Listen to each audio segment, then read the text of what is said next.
ମାଙ୍କ ପାଖରେ ଆଜି ଏତେ ଭିଡ଼ କ'ଣ ପାଇଁ? ଆସନ୍ତୁ ଦେଖିବା। Everyone welcome back to my another mini blog. ତ ମୁଁ କହୁଥିଲି ନା ଏତେ ଭିଡ଼ କ'ଣ ପାଇଁ, କାହିଁକି ନା ଆଜି ସାବିତ୍ରୀ, ସବୁ ମା ମାନେ ସତ୍ୟମାନଙ୍କୁ ପୂଜା କରିବେ ବୋଲି କେତେ ନିଷ୍ଠାର ସହ ମାଙ୍କ ପାଖରେ ଏଠି ବସିଛନ୍ତି। ତ ତାଙ୍କୁ ଦେଖି ମୁଁ ଟିକେ ବହୁତ ଖୁସି ଲାଗିଲା। ଏଠି ସେ ପୁଷ୍ପାଞ୍ଜଳି ଦଉଥିଲେ। ତ ଆପଣମାନେ ଜାଣିଥିବେ ସମସ୍ତଙ୍କ ଘରେ ମା ମାନେ କରୁଥିବେ ଓଷା।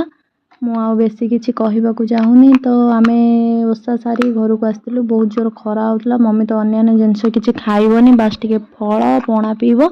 ଏଠି ମୋ ନିଜ ହାତରେ ତାକୁ ଟିକେ ଫଳ ଆଉ ପଣାରେ ମିଶେଇ ଶାଗୁ କରିଦେଉଥିଲି। କାହିଁକି ନା ଭଲ ହେଇଥିବ ନ ହେଇଥିବ ଆଗେ ମୁଁ ଟେଷ୍ଟ କରି ମୋ ମମିକି ଦେଇଥିଲି। ଅଇଁଠା କରିନଥିଲି, ବାସ୍ ଅଲଗାରେ କାଢ଼ିକି ମୁଁ ପିଇଥିଲି, ତ ଭଲ ଲାଗୁଥିଲା। ଆଜିର ବ୍ଲଗଟି ମୋର ଏତିକି। ଭଲ ଲାଗିଥିଲେ ଲାଇକ୍, ସେୟାର, ସବସ୍କ୍ରାଇବ୍ କରିବେ। ତ ରହୁଛି, Jai Jagannath, take care, love you.